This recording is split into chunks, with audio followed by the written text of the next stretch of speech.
أعوذ بالله من الشيطان الرجيم. بسم الله الرحمن الرحيم. نبينا الهادي محمد القائد الأعلى المسدد. نبينا الهادي محمد في روحه عزم عظيم، في الهمة الكبرى تجسد. الرجال قوامون على النساء بما فضل الله بعضهم على بعض وبما أنفقوا من أموالهم. فالصالحات قانتات حافظات للغيب بما حفظ الله.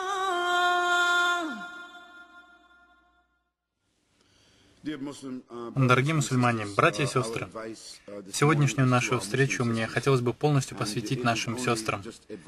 И если на то будет воля Аллаха, я хочу дать им несколько советов. Сегодня мы будем говорить об одежде и о роли, об особенной роли женщины в исламе. И как мне кажется,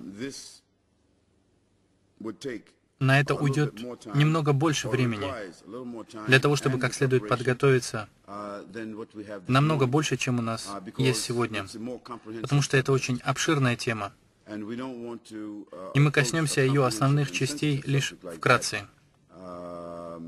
И, скорее всего, мы постараемся закончить до завтрака, так как даже у еды есть право над нами. И для начала мне хотелось бы затронуть тему одежды и дать несколько советов сестрам-мусульманкам. Говоря об этом, мы коснемся некоторых вопросов, которые относятся к чувствам мусульман, чувствам женщины. И когда я говорю об этом, я хочу, чтобы сестры знали, что мои слова — это не истина в последней инстанции. И я не ориентируюсь на мнение ученых и не опираюсь на религиозные догматы в этом вопросе. Просто я хочу с вами обсудить некоторые вопросы, исходя из моего опыта. Я постоянно подхожу к этому относительно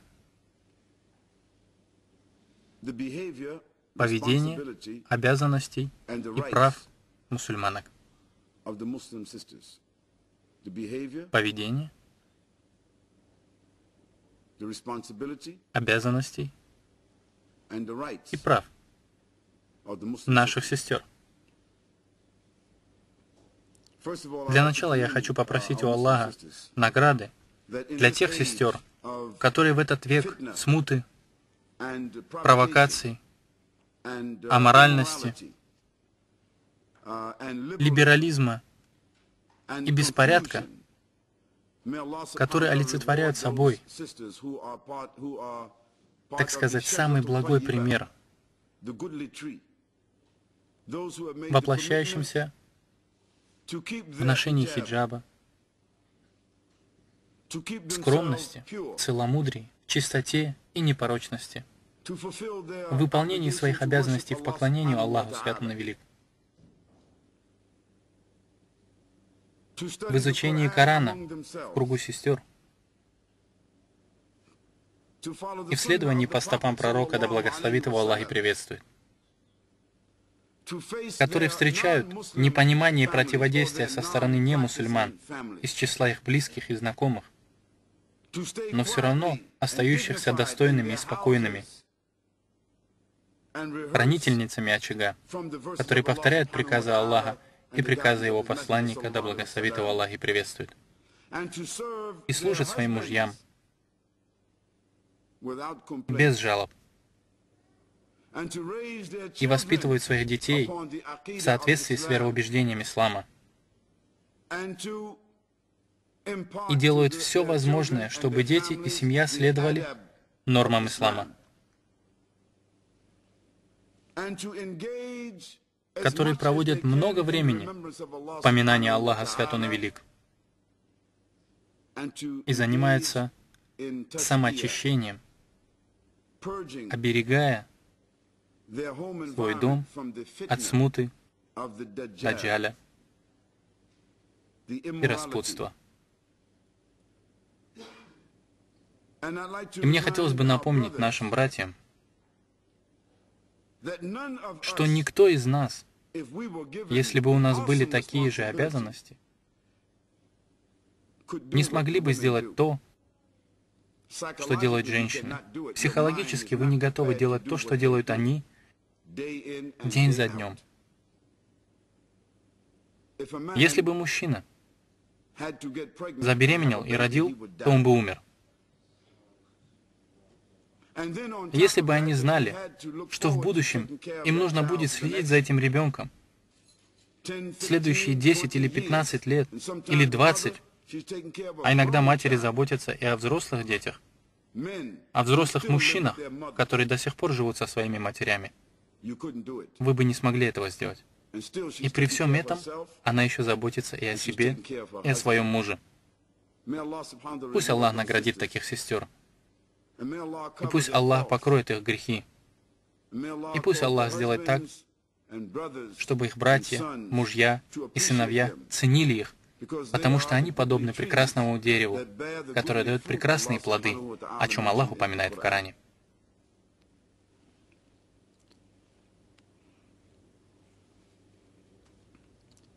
Мои дорогие сестры-мусульманки, я понимаю,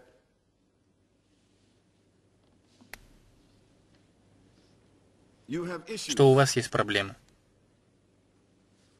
И мы хотим поговорить о некоторых из них. И я хочу рассказать, как я сам сталкиваюсь с этими проблемами, так как у меня есть мать, у меня есть жена, у меня есть сестра. И я не всегда выполняю свои обязанности по отношению к ним. Я слышу иногда их жалобы.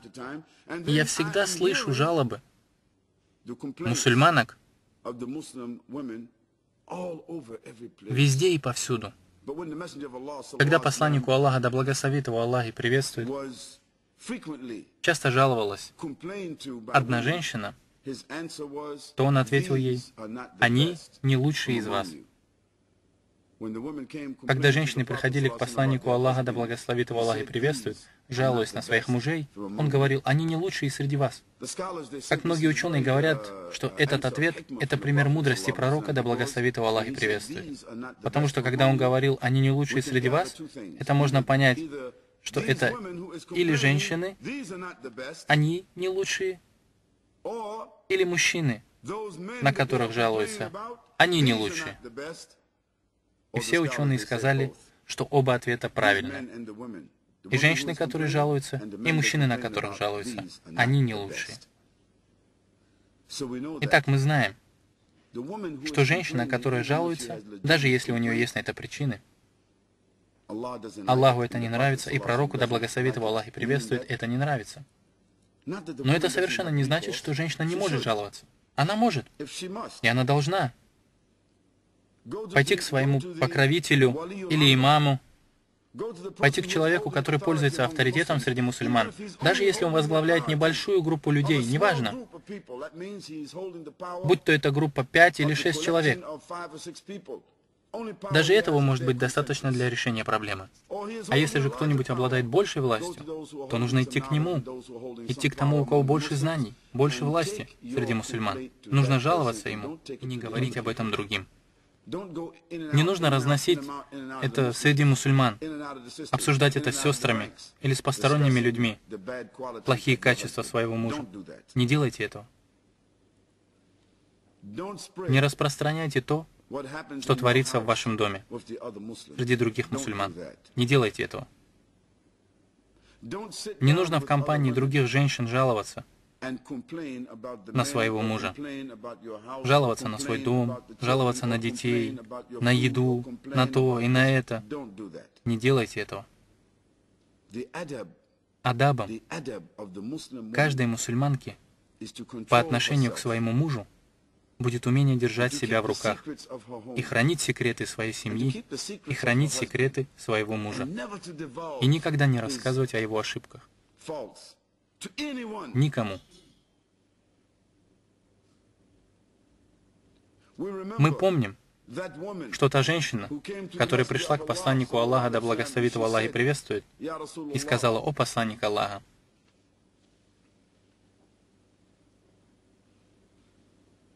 мой муж, он является одним из лучших мусульман Медины». Вот так она говорила о своем муже, что он один из лучших мусульман Медины. Но клянусь Аллахом, я боюсь, что если останусь замужем за ним, то это принесет вред моей религии. Субханаллах. Это была первая женщина, которая попросила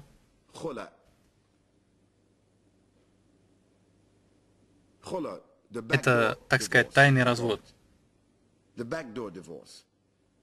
У развода есть две формы. Первая — это когда все в руках мужчины. Он возвращает жене махр, и это, по сути, и есть развод. Так сказать, явный развод. Но холя — это тайный развод, на который женщина имеет право. И пророк, да благословит его Аллах и приветствует, предупреждал их об этом. Но у них есть это право. Первая женщина, которая попросила холя в исламе, это была эта женщина. Но что она сказала о своем муже? Разве она жаловалась на него? Разве она рассказывала о его ошибках?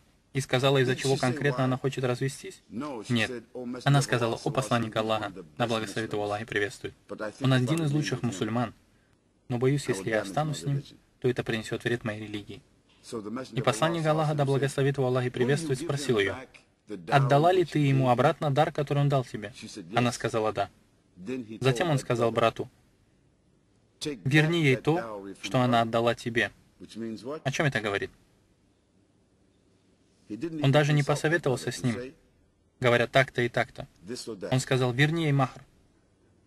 А затем он сказал ей: «Соблюдай айдда в течение 1 месяца».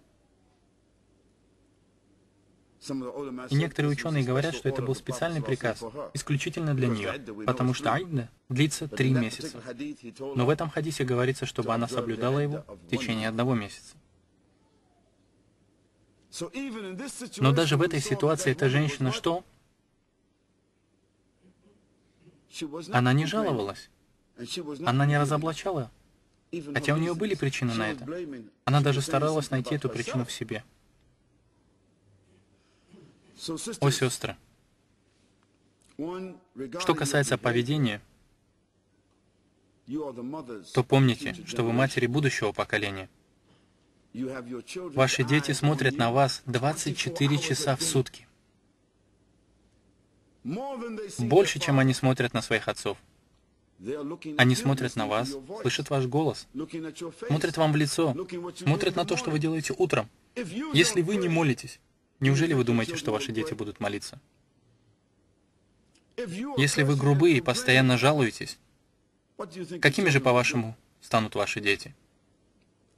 Если вы смотрите телевизор целый день, тогда что, как вы думаете, будет формировать их подрастающее мировоззрение?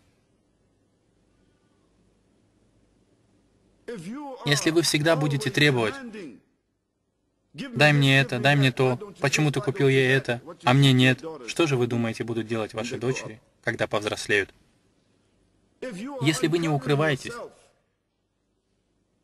проявляя неуважение в первую очередь к самой себе, показываете запретные части своего тела перед посторонними людьми. А что же такое аурат для мусульман? То есть, что ей запрещено открывать? Что такое аурат? Это все ее тело. Все в женщине — это аурат. За исключением того, что она может показывать, как об этом сказал Всевышний Аллах, свят Он и велик, лишь небольшую часть. И из этого группа ученых, разбирающих, что входит сюда, и комментирующих этот приказ, сказали, что к разрешенным частям тела относятся ее лицо и ее руки. Так говорят одни ученые. Лицо и руки. Запрещая показывать даже ступни. только лицо и руки. Некоторые же ученые говорят, нет, нельзя показывать даже лицо. И это является мнением большинства из них. Нельзя показывать даже лицо, потому что лицо — это воплощение ее красоты. Итак, если сегодня у мусульманки есть возможность и храбрость закрыть свое лицо, маша Аллах, она оказывает самой себе огромную услугу.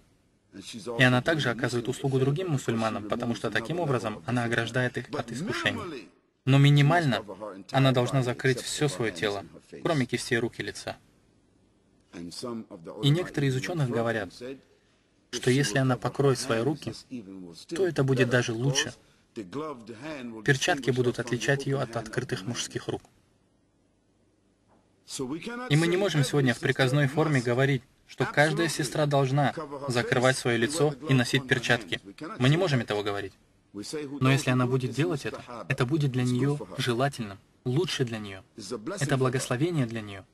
Но мы не можем насильно заставить сестер делать это, особенно в кафирских странах. Может быть, она будет нервничать из-за этого, и это будет влиять на ее эмоциональное состояние. Мы не можем заставить их делать это, тем самым заставляя их нервничать. Нет. Но вы, сестры, должны хотя бы минимально покрывать все свое тело, оставляя лишь лицо и руки. Минимально. И покрывать тело не означает одевать джинсы и шарф на голову. Нет. Это не значит укрыть тело, потому что основным требованием к одежде является то, чтобы она не облегала тело. Не носите такую одежду, которая будет настолько прозрачной, что через нее будет видна ваша кожа. Все очень просто. Не одеваться так, как одеваются невежественные женщины. Это означает, что сестры, которые носят никаб, их не должно волновать, кто является дизайнером. Какой-нибудь CK или еще круче, Кристиан Диор. Их не волнует, что один из элементов их одежды, такой как никаб, с крестом. Вам главное, чтобы это был Кристиан Диор. Их продают в Мекке. Сестрам они нравятся, потому что это Кристиан Диор, потому что это известный модельер. И никаб стоит 50 фунтов стерлингов, $50. И на нем изображен крест. Логотип с крестом от Кристиан Диор. Носить такой никаб — это харам. Имеется в виду никаб с крестом. Не надо, сестры. Не подражайте кафирам. Зачем вам нужен дизайнер? Какая разница между ними? Жены пророка, да благословит его Аллах и приветствует, матеря правоверных, когда Аллах, свят Он и велик, не спасал аяты о хиджабе, услышав его, они сняли с себя широкий пояс, подчеркивающий их талию, и закрыли им лицо. Сняли пояс, широкий кусок ткани, и прикрыли им свое лицо. И из этого мы видим, что было доводами пророка, да благословит его Аллах и приветствует, которыми он исправлял людей. Поэтому, сестры, не будьте, как это сказать, не будьте расточительными, не подражайте кафирам. Во-вторых, не подражайте мужчинам. Аллах недоволен женщиной, которая подражает мужчине, и мужчиной, который подражает женщине. Кроме того, сестры, которые носят хиджаб, они выщипывают брови и придают форму бровям. Это харам. Та, которая выщипывает, и та, которая выщипывают брови, на обеих проклятие Аллаха. Так почему же женщина выщипывает брови? Это берет свое начало со времен джахилии. Они хотят выглядеть более привлекательными.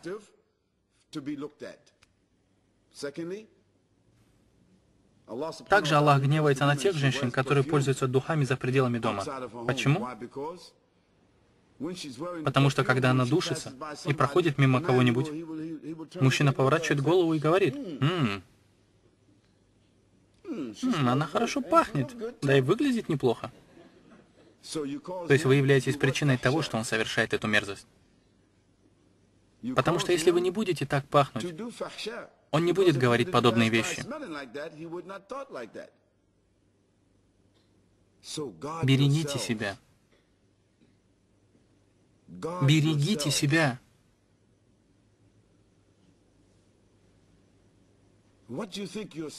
Как, по-вашему, будут одеваться ваши дочери, если вы одеваетесь развратно? Также запретным в женщине является ее голос. Мы знаем это, потому что Аиша, да будет доволен ее Аллах, после смерти пророка, да благословит его Аллах и приветствует, когда сподвижники приходили к ее дому, чтобы взять у нее уроки, чтобы взять от нее хадисы, чтобы получить от нее какое-нибудь решение, разговаривая с ними, она прикладывала палец к губам, чтобы приглушить свой голос. Потому что ей было 18 лет, когда умер пророк, да благословит его Аллах и приветствует, и она была красивой женщиной. И она не хотела, чтобы даже ее голос, ее естественный голос, искушал мужчин, которые стоят за дверью. И поэтому сестрам не следует говорить по телефону таким образом. «Салам алейкум, брат! Как дела, брат? Альхамдулилля! Маша Аллах! Как твоя жена? Как твоя семья? Нет, моего мужа нет. Маша Аллах! Саламу алейкум!» Нет, сестры. Нет и еще раз нет. Аллах сказал, не делайте свою речь развязной. Она должна быть какой? Прямолинейной. Салам алейкум. Нет, брат, моего мужа нет дома. Нет, я не знаю. Иншаллах. Салам алейкум. Видите? Ведь есть разница, да? И брат не хочет с ней больше разговаривать. И она говорила напрямую, стараясь оберегать себя. И она не оставляет места ни для какой глупости. Это такой тип сестер, которые защищают себя, своего мужа и свое достоинство. Потому что она поступает как? Она контролирует даже свою речь. Также посланник Аллаха, да благословит его Аллах и приветствует, однажды проходил мимо своей мечети, и мимо него проходили несколько женщин. И он сказал им, послушайте, когда Аллах разрешил мне увидеть адское пламя, я увидел, то большинством его обитателей будут женщины. И они сказали, о посланник Аллаха, да благословит его Аллах и приветствует. Как же это так? Он сказал, во-первых, это потому, что вы грубите и жалуетесь, и сплетничаете, и проявляете неблагодарность к своим мужьям. Например, если мужья обходятся с ними хорошо, то все нормально. Но стоит произойти ссоре, как они говорят, я никогда не видел от тебя ничего хорошего. Понимаете? То есть первая причина — это их язык, сплетни и пустословие. Во-вторых, они неблагодарны своим мужьям. И они слишком много жалуются. Я уже рассказывал, что когда Умар ибн аль-Хаттаб, да будет доволен им Аллах, так как во времена пророка женщины могли молиться в мечети, не так ли? И когда Умар вел хутбу в мечети пророка, да благословит его Аллах и приветствует, он подбирал маленькие камешки с земли, и во время проповеди бросал эти камни в сторону женщин и выгонял их из мечети. И они шли жаловаться к Аише, да будет доволен ее Аллах.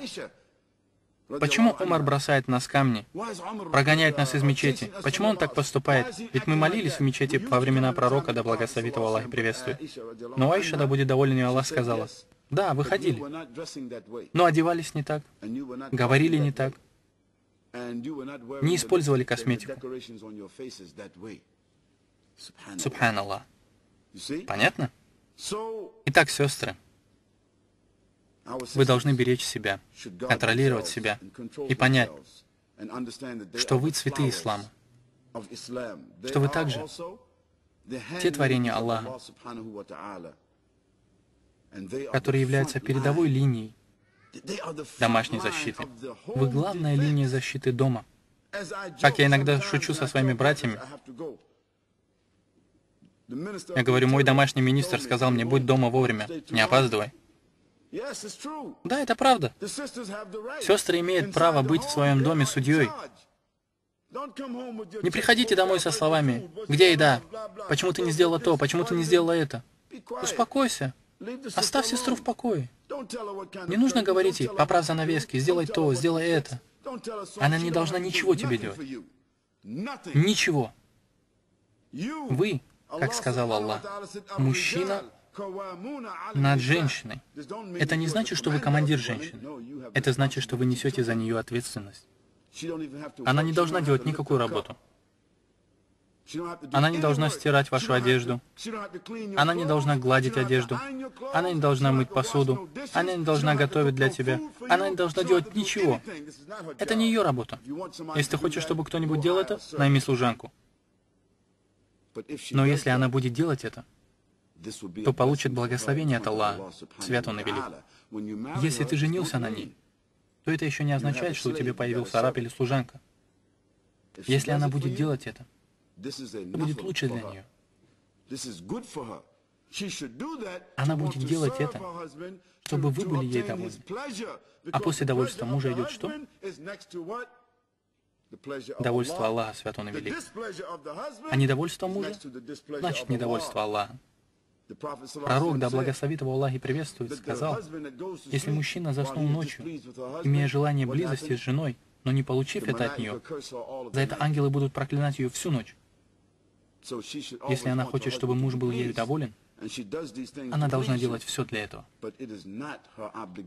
Но это не ее обязанность в браке готовить, стирать, убирать.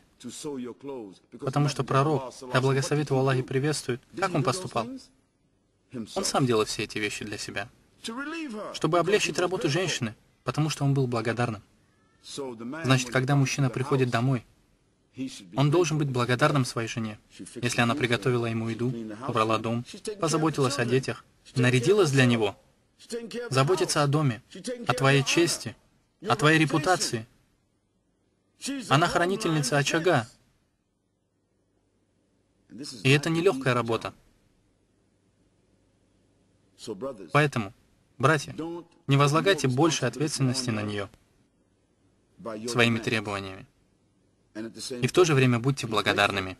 Время от времени. Давайте ей отдохнуть. Дарите ей подарки. Говорите ей красивые слова и комплименты. Покажите свою благодарность. Потому что она мать ваших детей. И если ваша жена в постоянном напряжении, в стрессе, в депрессии,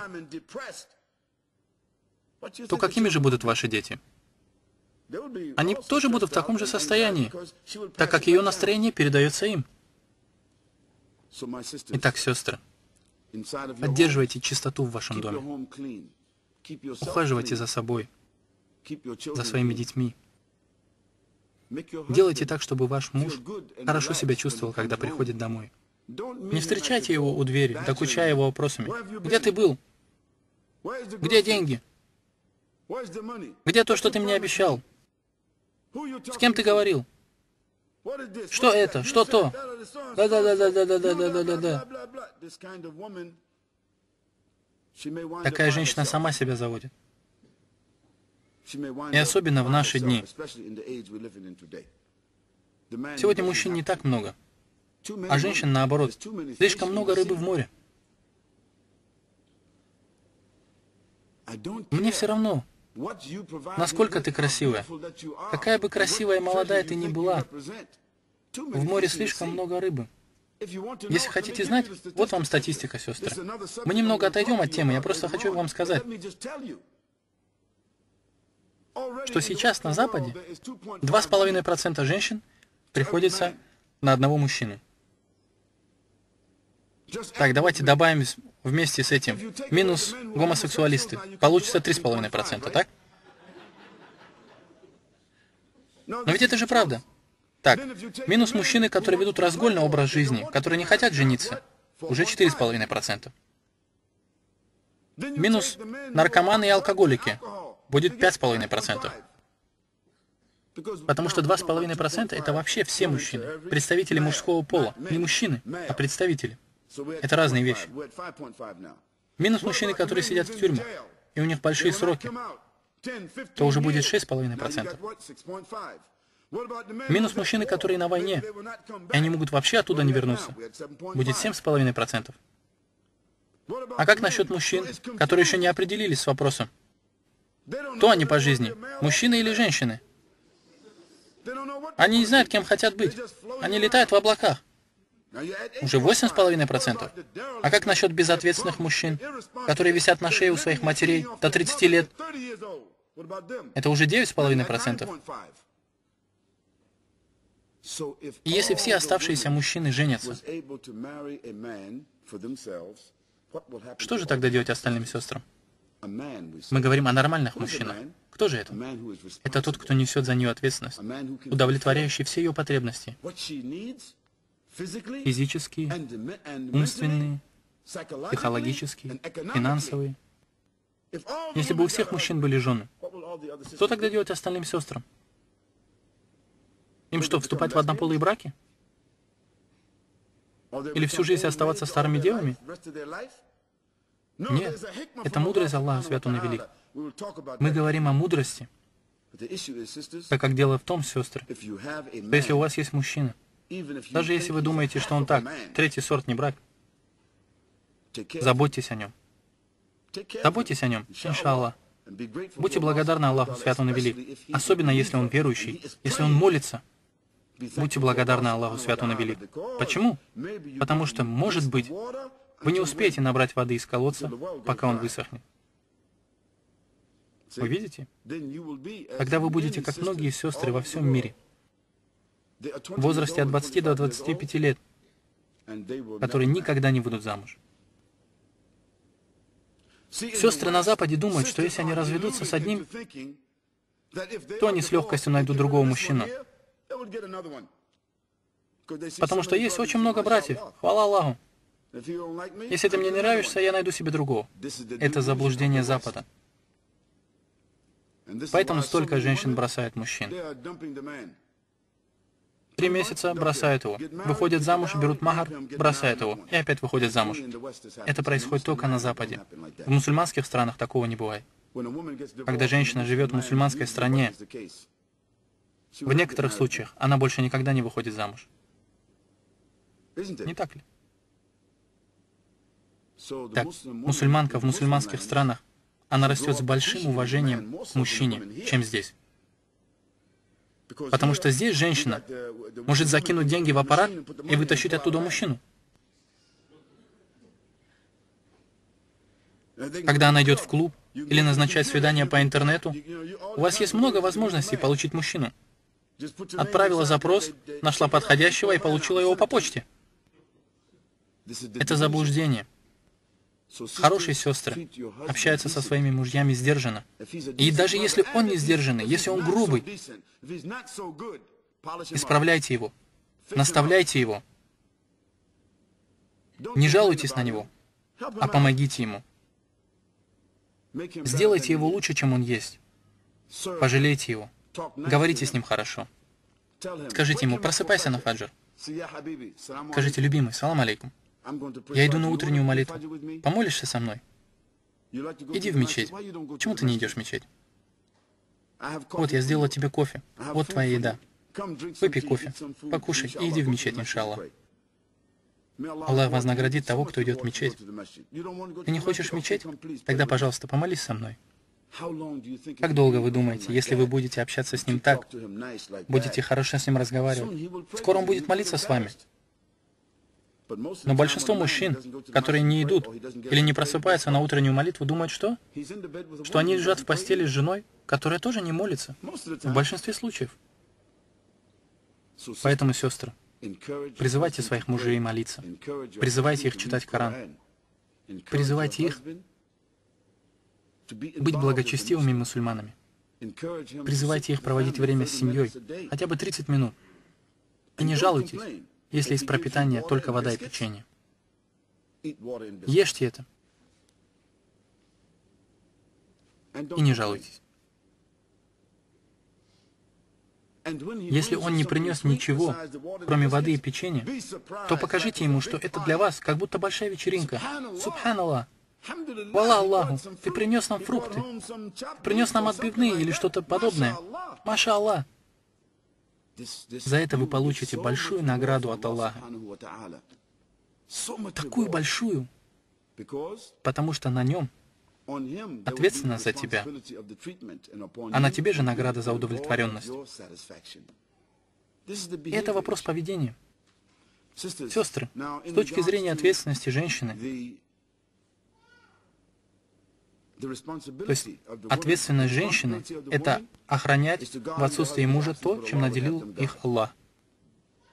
Это охранять в отсутствии мужа то, чем наделил их Аллах. Что же это? Охранять дом, охранять детей, охранять его секреты и саму себя. Вы как стражник, а твой муж, он пастух. Так как пророк, да благословит его Аллах и приветствует, сказал: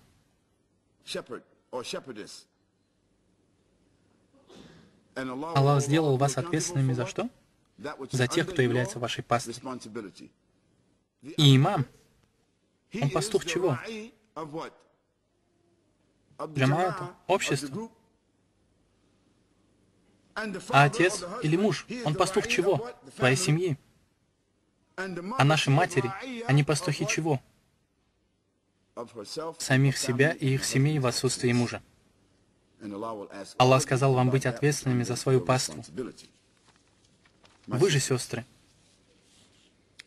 это первая линия защиты ваших семей. Аллах сказал вам, что Он создал мужчину и женщину из одной души. В суре женщины в первом аяте. «О люди, бойтесь вашего Господа, который сотворил вас из одной души».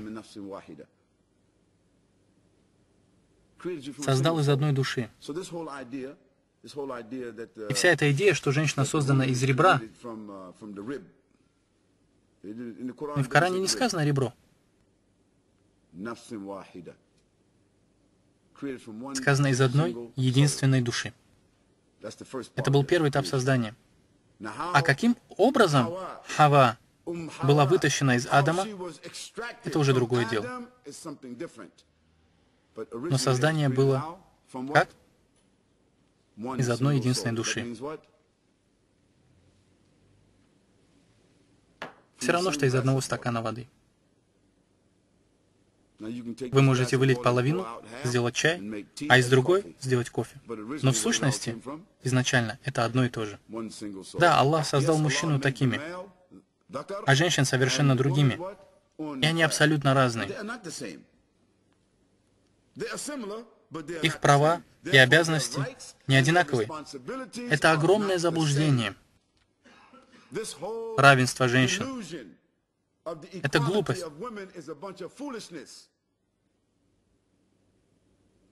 Их равенство — это равенство перед Аллахом Свят Он и Велик.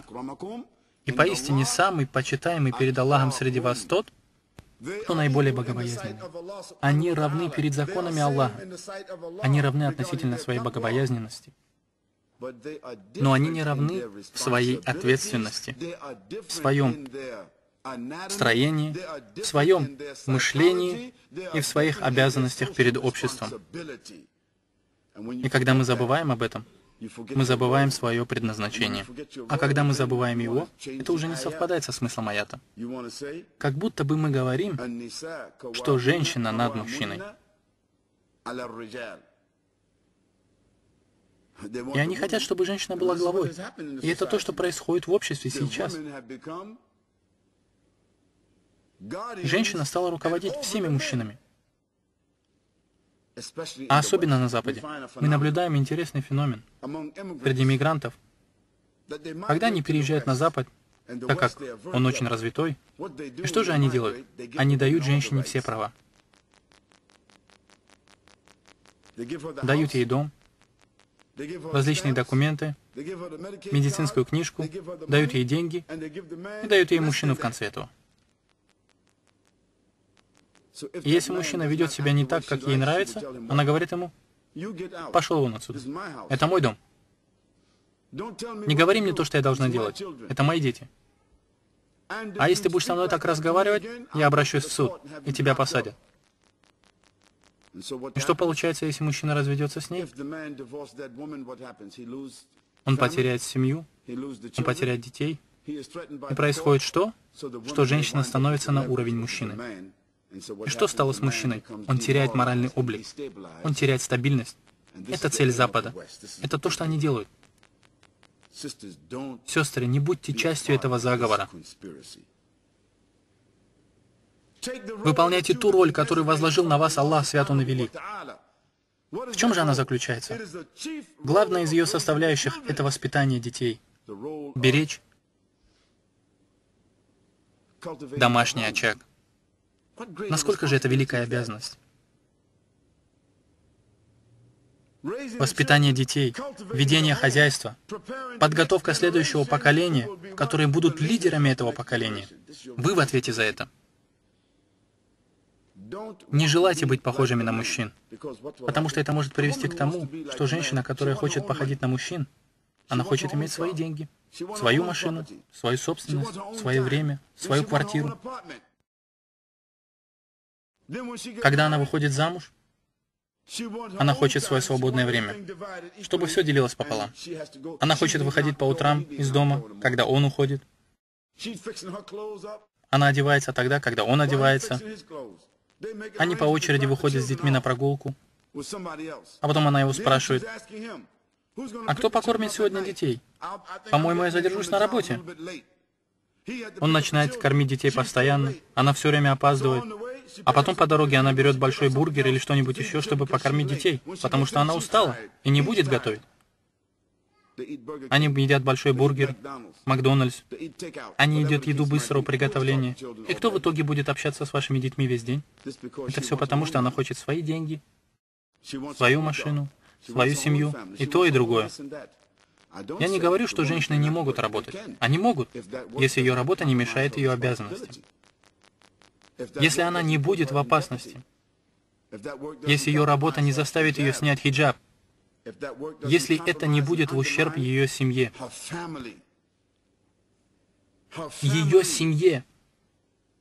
для женщины лучше быть дома, отдаляясь от непомерных запросов, и учить своих детей Корану и правильному поведению, оберегая себя и свою семью, и создавать благоприятную атмосферу в доме для мужа и для себя. Это лучше для нее.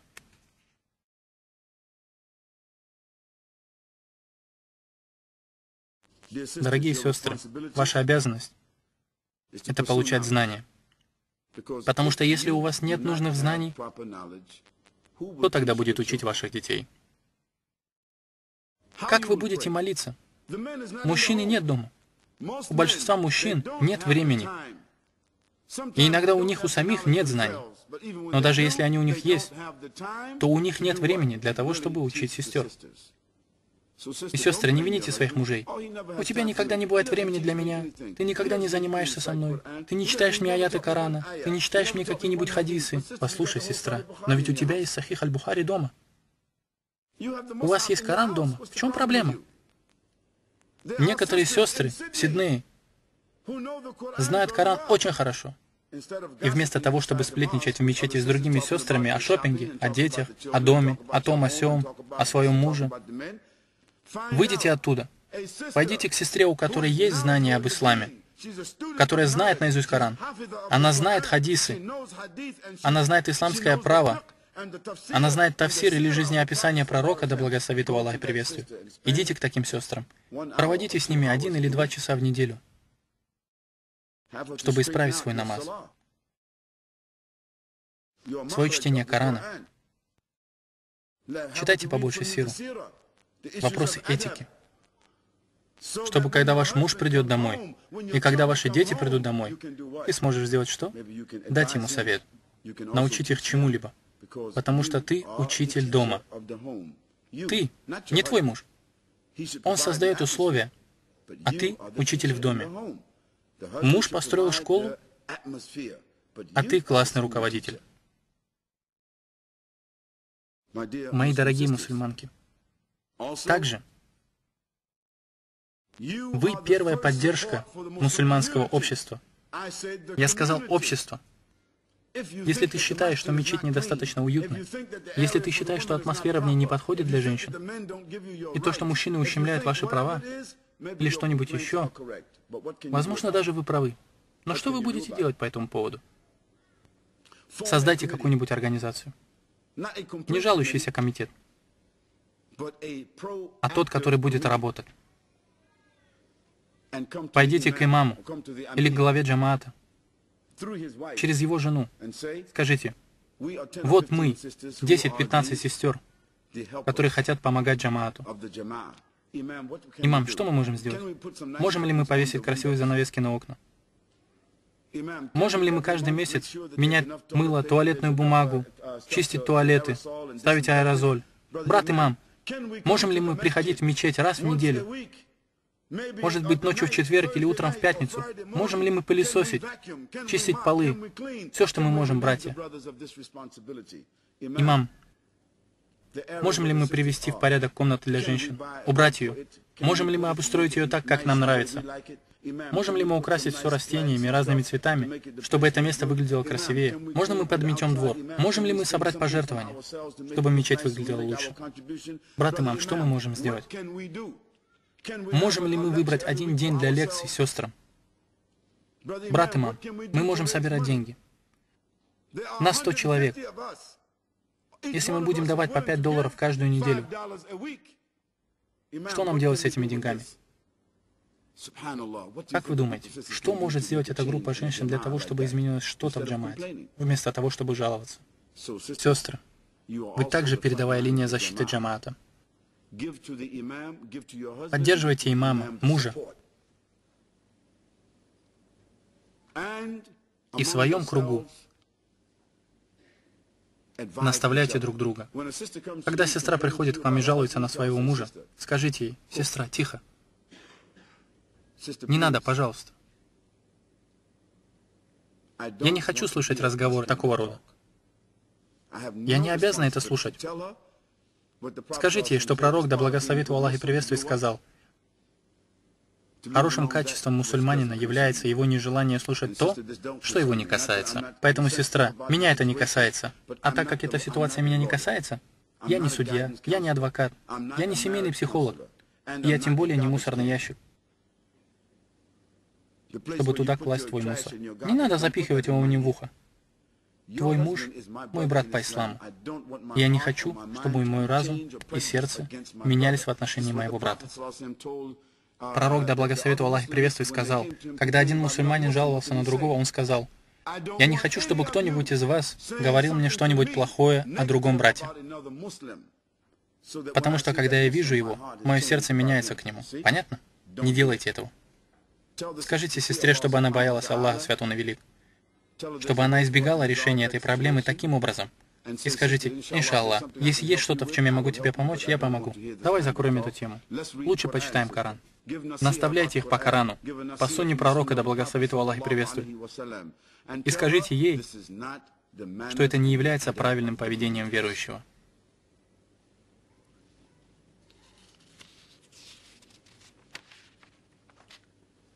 Дорогие сестры, вы должны не только сами заниматься получением знаний, но вы также должны заниматься призывом.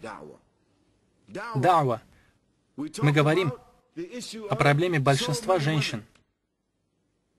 60% всех новообращенных мусульман, может быть 65, может быть 70 новых мусульман — это женщины. Женщины? Кто занимается с ними? Кто-то из их круга. Так много женщин. Поэтому сестры должны делать да'ват женщинам. Хотя бы маленькая группа сестер, которая занимается этим. Нужно собрать небольшую организацию, так сказать, комитет сестер, которые являются призывающими. И каждую неделю у них должна быть какая-нибудь цель. Например, пойти в какой-нибудь университет. И что делать? Обсуждать проблемы ислама среди женщин. Что все неверующие думают о женщинах. Это неверное представление об исламе. Это неправильное понимание ислама и роли женщины в нем. Что ислам притесняет, ислам подавляет, что женщины в исламе — это люди второго сорта. Говорить им, что все это ложь тех, кто хочет разрушить ислам. Говорите им: женщины, все это ложь, неверно. Говорить о пророке, да благословит его Аллах и приветствует, и его браке. Как вы думаете, кто может говорить об этом лучше? Мужчина или женщина? Женщина. Есть еще одно заблуждение, касающееся призыва. Они думают, что имам или брат Халид Ясин, или имам Сурадис, Абдул Хаким, или шейх Форис, или тот, или другой, то, что они должны делать дават. Это неправильно. Каждый должен заниматься призывом. Каждый из вас, сестры, может создавать джаматы для призыва, изучая, как нужно призывать, а затем заниматься даватом. Просвещайте и информируйте мусульман. Приглашайте на эти лекции не мусульман, донося до них послание ислама. Сестры, опасайтесь диверсий, шовинизма, личного интереса и восстаний. И насчет восстаний позвольте мне рассказать вам. Позвольте мне вам сказать напрямую. Я надеюсь, что я не стану после этого непопулярным среди вас. Сестра, которая говорит против многоженства. Сестра, которая не хочет, чтобы ее муж взял еще одну жену. Она говорит людям: «Мне это не нравится. Это неправильно. Эту часть ислама я не принимаю. И это не для меня. Мой муж выше этого. А если он сделает это, то я бла-бла-бла-бла-бла». Сестры, не позволяйте им этого делать. Братья думают об этом всегда. Бла-бла-бла-бла-бла. Это неправильно. И сестра, которая говорит так, она разводит смуту. И она не понимает мудрость Аллаха, свят Он и велик. И она поступает воинствующе по отношению к Нему. Она занимается нечестием. И сейчас я не говорю, что мусульманка не должна быть ревнива. Она может. Ревность — это часть ее природы. Это часть ее красоты. Это часть ее характера. Но она должна держать себя в руках. Жены пророка, да благословит его Аллах и приветствует, не радовались, когда он брал себе жену. Они не прыгали от радости, не хлопали в ладоши от этого. Они не радовались. Это не нравилось им. И вы знаете, в Коране у нас есть пример этого. Когда он в очередной раз женился, две из них начали строить планы и козни. По-моему, этой женой была София. То две из них сказали ей, я сейчас точно не уверен, была ли это София. Они сказали ей: когда пророк, да благословит его Аллах и приветствует, придет к тебе, скажи аузу билля. И когда пророк, да благословит его Аллах и приветствует, пришел к ней, она так и сделала. И пророк, да благословит его Аллах и приветствует, он ушел. Он покинул ее дом. И Аллах, свят Он и велик, не спаслал аят: «О пророк, почему ты запрещаешь себе то, что позволил тебе Аллах, стремясь угодить твоим женам?» Видите, Аллах не спасал аят. Почему ты запрещаешь себе то, что позволил тебе Аллах, стремясь угодить твоим женам? И пророк понял, что что-то произошло. Джибриль, мир ему, пришел к нему и рассказал ему об этом. Он ушел от той сестры, чтобы обрадовать тех жен. И он понял, что что-то произошло. И потом Аллах дал им совет: если вы будете причинять боль пророку, он разведется со всеми вами, и Аллах даст ему вместо вас жен гораздо лучше, чем вы. И эти женщины, они боялись Аллаха. Они любили пророка, да благословит его Аллах и приветствует, и у них была ревность. Но они боялись Аллаха. И что они сделали? Они покаялись и изменили себя. Поэтому ревность — это часть женской природы. Пророк, да благословит его Аллах и приветствует, сказал: женщина, которая может контролировать свою ревность, получает такую же награду, как мужчина, переборовший свой страх перед джихадом. Это значит, что женщина, которая контролирует свою ревность, рассматривая вопрос многоженства, когда ее муж берет еще одну жену, она может ревновать. Но если она сможет контролировать это, то Аллах дарует ей такую же награду, которую получает мужчина, переборовший свой страх перед джихадом. Потому что Аллах возложил контроль ревности на женщину, а джихад на мужчину. Поэтому, братья, не говорите сестре: почему ты ревнуешь? В чем твоя проблема? Как же ей не ревновать? Она будет, это ее природа, но ей нужно контролировать это. Потому что, сестры, подумайте сами, ведь Аллах, свят Он и велик, сказал, то есть пророк, да благословит Аллах и приветствует, сказал: вы не станете истинно верующими до тех пор, пока не полюбите для своего брата то, что вы любите для себя. Разве он не говорил это? Не говорил это? Да, говорил. То есть, перефразировав, можно сказать: сестры, никто из вас не является истинной мусульманкой, если она не желает своей сестре того же, что и себе. Давайте поговорим о предыдущей теме. Давайте вернемся немного назад, к вопросу о 2,5 и 9,5%. Давайте вернемся туда. Если все мусульманки в Сиднее, в Австралии, я не говорю обо всем мире, если всех сестер в Австралии Аллах облагодетельствует мужьями, то сколько сестер останутся без мужей? Не будьте эгоистичны. Все женщины хотят найти хорошего мужа, но почти 6 сестер будут без него. Сестры, спросите себя: субханаллах, что ты думаешь об этой сестре? Что теперь с ней будет? Ей что, стать лесбиянкой? Или ей быть предоставленной самой себе? У нее не должно быть детей? Ее мечтам не суждено сбыться? У нее что, никогда не будет дома? Или кого-то, кто бы заботился о ней? Только потому, что ты хочешь мужа только для себя и никого больше. Я хочу для себя. Мое. Все. Подумайте над мудростью Аллаха, когда Он говорит: если вы боитесь, что не будете справедливы к сиротам, то женитесь на других женщинах, которые нравятся вам. Ведь Он так говорил, да? На 2, на 3, на 4. Разве Он сказал на одной в этом аяте? Сказал на одной?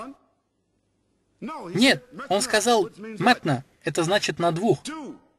Это значит 3 или 4. Он не сказал одну. Он приказал иметь одну с точки зрения справедливости.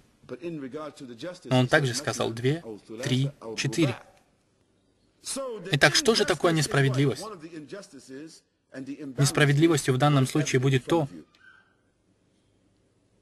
что у каждой сестры муж только для нее самой, а у 6 сестер не будет возможности выйти замуж. Если ты хочешь для своей сестры того же, что и для себя, субханаллах, сестры, о чем вы говорите? Послушайте, сестры, позвольте мне представить вам следующую статистику. Только 2 из 10 мужчин собираются взять еще одну жену. Во что бы то ни стало, даже если у него есть выбор, только 2 собираются взять еще одну жену. Только 1 из 20 хочет взять 3-ю. И, скорее всего, только 1 из 100 хочет взять 4-ю. Сколько вы знаете братьев с 4 женами? Потому что они должны купить 4 холодильника, 4 ванны, 4 телефона. И кроме этого, он должен будет строить взаимоотношения с 4 разными сестрами. Субханаллах. Нет. Маловероятно, что такое случится. Очень маловероятно. И сколько, как вы думаете, возьмут 3? Это тоже маловероятно. Сестры, подумайте.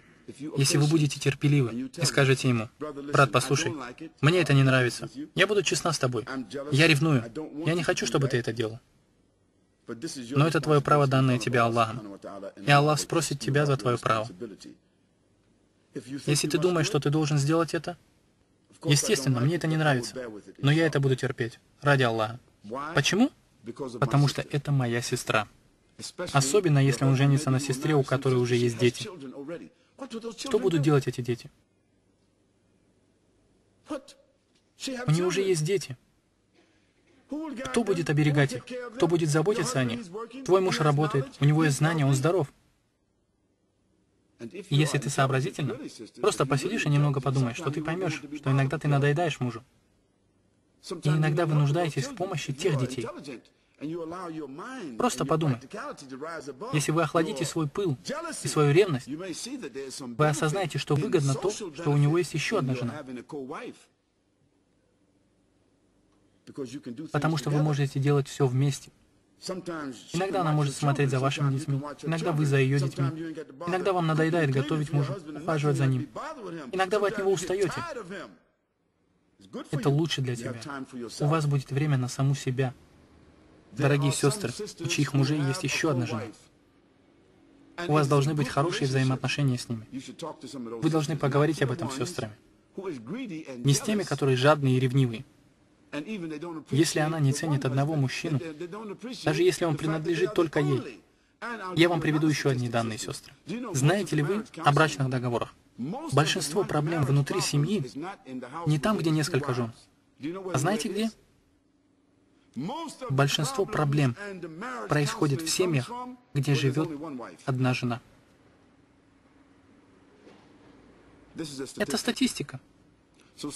Итак, сестры, говоря о многоженстве, вы не должны думать, что вы не будете счастливы в браке. А вы, братья, не ждите танцев от жены. И не думайте, что другая сестра будет танцевать от радости, потому что вы взяли еще одну жену. Альхамдулилля, маша Аллах. Не ждите этого от сестры. Но, сестры, будьте терпеливы. Не идите против мудрости Аллаха, свят Он и велик. Не идите против мудрости пророка, да благословит его Аллах и приветствует. Не вредите крепкому союзу. Не будьте эгоистичными, не будьте жадными, не будьте неразумными. Будьте осторожными в этом вопросе. Не говорите со своим мужем строже, чем вы должны с ним говорить. Не умоляйте его, не обвиняйте его. Ему это не нравится. Но если он сделал это, будьте терпеливы. И Аллах вознаградит тебя большим в конце концов. Потому что будущая жизнь лучше для вас, чем настоящая. Мы просим Аллаха помочь нам. И мы просим Аллаха хранить нас. Мы просим Аллаха благословить наших сестер. Мы просим Аллаха защитить наших сестер. Мы просим Аллаха, чтобы Он сделал сестер благодарных Ему. Мы благодарим Аллаха за плоды этих благих деревьев. Мы просим Аллаха, чтобы наши сестры последовали этому совету в таком контексте, в котором они были даны. Мы просим Аллаха дать нам, мужчинам, полностью соблюдать их права. И мы благодарны за это. Мы просим Аллаха, чтобы Он дал терпение тому, кто в нем нуждается, и все, что им нужно. Мы просим Аллаха, чтобы Он дал им хорошие знания, и они передали его детям. Мы просим Аллаха, чтобы Он сделал их женщинами, боящимися Аллаха, женщинами рая. Мы просим Аллаха, чтобы наши сестры стали достойной частью этой уммы, которые станут добросовестной основой этого общества. سبحانك اللهم وبحمدك ونشهد أن لا إله إلا أنت ونستغفرك ونتوب إليك سبحان ربك رب العزة عما يصفون والسلام على المرسلين والحمد لله رب العالمين آمين. نبينا الهادي محمد القائد أعلى المسدد نبينا الهادي محمد في روحه عزم عظيم في الهمة الكبرى تجسد